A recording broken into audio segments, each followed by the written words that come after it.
យើងខ្ញុំសូមលំអោនកាយគោរពនិងជំរាបសួរទៅកាន់ពុកម៉ែបងប្អូនជាទីគោរពនិងជាទីមេត្រីរីករាយស្វាគមន៍ចូលមកកាន់ Channel ហោរាសាស្ត្ររបស់យើងខ្ញុំហើយនៅក្នុងថ្ងៃនេះដែរខ្ញុំបាទក៏សូមធ្វើការបួងសួងឲ្យទៅជាថ្ងៃដ៏ល្អផុតគ្រោះចង្រៃសត្រូវប្រែคล้ายមកជាមិត្តនិងឲ្យជាថ្ងៃដ៏មានលាភមានជ័យមានទ្រព្យសម្បត្តិឋានៈបុណ្យស័ក្តិល្អប្រពៃ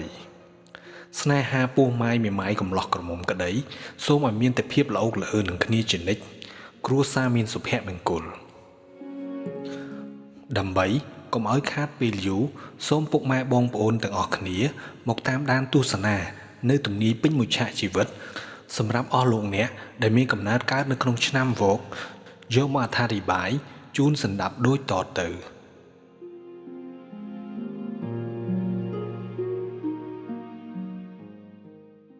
ទំនាយពេញមួយឆាកជីវិតសម្រាប់អស់លោកអ្នកដែលមានកំណើតកើតនៅក្នុងឆ្នាំវកតំណាងដោយសត្វស្វាធាតុដែកពងយៈប្រុសមនុស្សប្រុសស្រីណាដែលកើតនៅក្នុងឆ្នាំវកនេះទំនាយទាយថាជាមនុស្សដែលមានចិត្តស្រាលឆាប់ខឹងតែឆាប់បាត់ធ្វើការច្រើនខ្ជិះខ្ជាមិនសូវចូលចិត្តសែបគប់មិត្តភក្តិបើជាអ្នករកស៊ីជួញដូរល្អគួរសមបើជាអ្នកធ្វើការរាជការនឹងបានល្អប្រសើរច្រើនតែមានគេចំណែនឈ្នានេះប្រយ័ត្នអ្នកចិត្តខាងនាំទុកទោសដល់ខ្លួន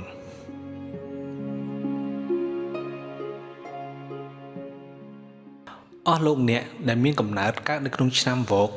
សត្វស្វាធាតុដែកពងយៈប្រុសត្រូវកាលព្រះរិភូដែលអសុរណវិជ្ជៈចាប់ចងនឹងកន្ទុយសេះហើយយកទៅនគរនាគរាជឆ្នាំវកជាឈ្មួញនឹងបានលៀបច្រើនមានកូន4នាក់ជាទីពំនាក់អាស្រ័យមានកូនម្នាក់នឹងបានធ្វើការរាជការកើតថ្ងៃច័ន្ទជាមាត់នោះចរចាផ្អែមល្ហែមស្គាល់គោលបំណងអ្នកប្រាជ្ញ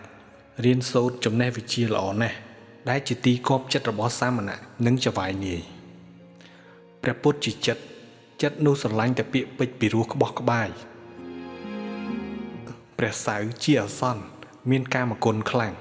ចូលចិត្តធ្វើសេចក្តីស្និទ្ធស្នាលជាមួយនឹងស្ត្រីហើយច្រើនតែមានប្រពន្ធច្រើនបើស្ត្រីវិញចូលចិត្តបេះបោចនិយាយដើមគេនិងមានស្លាកស្នាមនៅក្នុងទីកំបាំងទៀតផងព្រះអង្គារនិងព្រះហស្ថជាដៃនោះធ្វើការធ្វេដៃមិនទន់ខ្សោយប៉ុន្តែយឺតយូរបន្តិចព្រះសុក្រនិងព្រះអាទិត្យជាជើងមិនសូវចូលចិត្តពេកទេ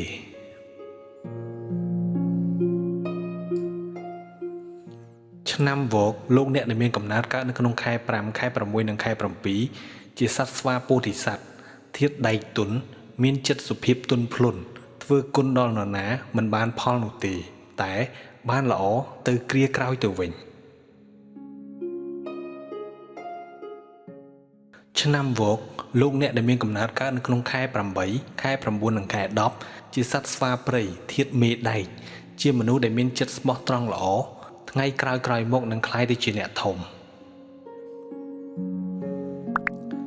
ឆ្នាំវកលោកអ្នកដែលមានកំណើតកើតនៅក្នុងខែ11ខែ12និងខែ1ជាសត្វស្វាព្រៃស្មសានធាតុដែកល្អមានចិត្តក្លាហាននិងមានខ្ញុំកំដរហើយនឹងបរិវារជាច្រើននាពេលអនាគតខាងមុខ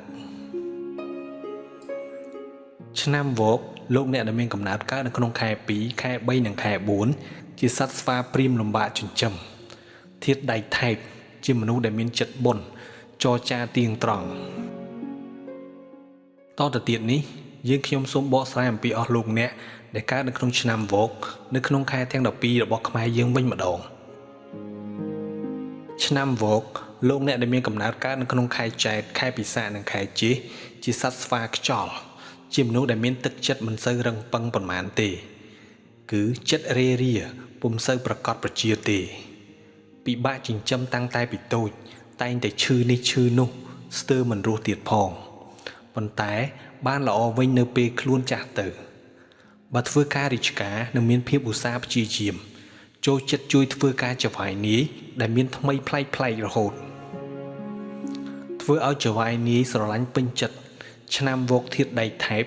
បើធ្វើស្រែចម្ការច្បារដំណាំឬធ្វើចំនួនជួញដូរនោះមិនសូវជាល្អនោះទេបើធ្វើការងារផ្សេងនឹងបានល្អជាងហើយជីវិតនឹងបានស្រស់ថ្លាផងដែរ ឆ្នាំវោកលោកអ្នកដែលមានកំណើតកើតនៅក្នុងខែអាសាឍខែស្រាបនិងខែភទ្របទជាសត្វស្វាព្រះពោធិសត្វជាមនុស្សដែលមានបុណ្យខ្លាំងណាស់មានទឹកចិត្តជាកុសលគ្មានភាពក្តៅក្រហាយមួម៉ងអ្វីទាំងអស់បើអ្នកធ្វើការរាជការកាន់តែល្អបំផុតមានទាំងកិត្តិយសល្បីខ្ទរខ្ទាហើយនឹងបានក្លាយទៅជាអ្នកដឹកនាំគេនិងមានឋានៈខ្ពង់ខ្ពស់ថែមទៀតផង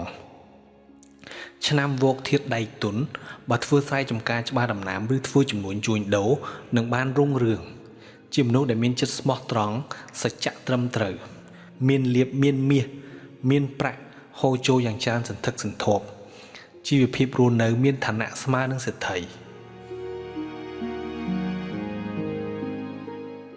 ឆ្នាំវោកលោកអ្នកដែលមានកំណើតកើតនៅក្នុងខែអាសត់ខែកដឹកនិងខែមិគសេជាសត្វស្វាក្នុងព្រៃល្អពន់ពេករស់នៅមានសេចក្តីសុខតាមធម្មជាតិ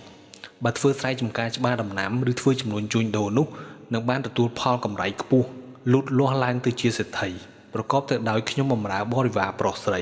ដំរីគោក្របីនិងទ្រព្យសម្បត្តិហូរហៀឆ្នាំវោកធាតុដែកឆាប់រលាយបើធ្វើការរាជការជាតម្រួលក្តីជាប៉ូលីសក្តីជាទាហានក្តីនឹងមានចិត្តកាចសាហាវនិងអង្គអាចក្លាហានធ្វើឲ្យគេញញើតកោតក្រែងព្រមទាំងមានភាពចម្រើនរុងរឿងឯការនិយាយស្ដីវិញជាមនុស្សដែលមាត់ផុយមាត់រអិលមិនសូវជាបានគិតវែងឆ្ងាយនោះទេ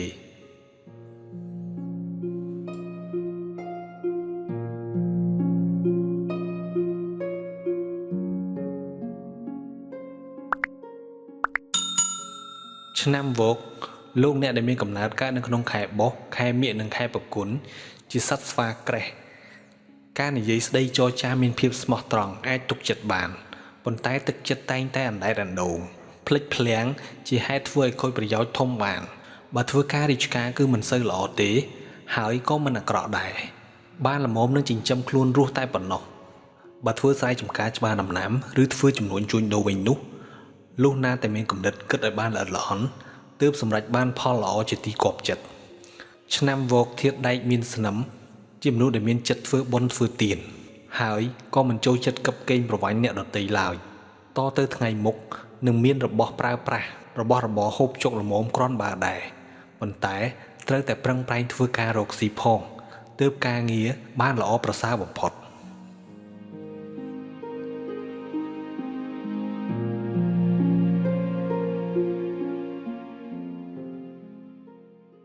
តទៅទៀតនេះយើងខ្ញុំសូមបកស្រាយអំពីលោកអ្នកដែលកើតឆ្នាំវោកនៅក្នុងថ្ងៃទាំង7វិញម្ដងទី1ឆ្នាំវោកលោកអ្នកដែលមានកំណើតកើតនៅក្នុងថ្ងៃអាទិត្យជាសត្វស្វាមន្ត្រីចិញ្ចឹមនឹងបានក្លាយជាអ្នកធំល្អខ្លាំងណាស់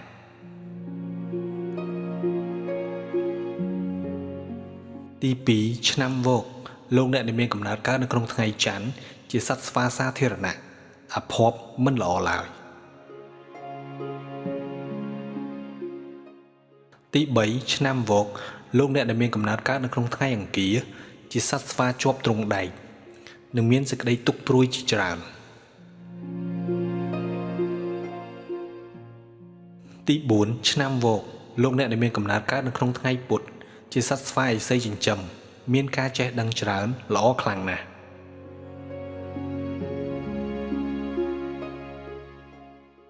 ទី5ឆ្នាំវោកលោកអ្នកដែលមានកំណើតកើតនៅក្នុងថ្ងៃប្រហ័សគឺជាសត្វស្វារីជាគ្រូចិញ្ចឹមមានបញ្ញាឆ្លៀសវៃខ្លាំងណាស់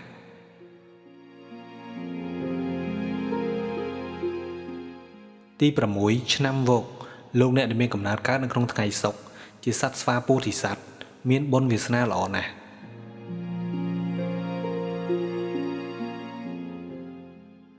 ទី7ឆ្នាំវោកលោកអ្នកដែលមានកំណើតកើតនៅក្នុងថ្ងៃសៅរ៍ជាសត្វស្វាជាប់ចំណងច្រើនតែទទួលទុកព្រួយជារឿយៗមិនល្អឡើយ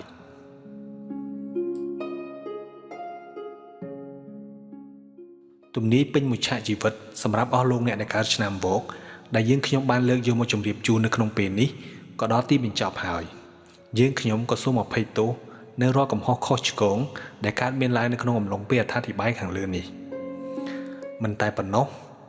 យើងខ្ញុំក៏សូមជូនពរពុកម៉ែបងប្អូនទាំងអស់គ្នាសូមឲ្យជួបតែសុភមង្គលនិងធ្វើដំណើរទៅទីណា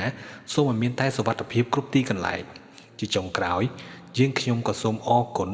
និងសូមគោរពលា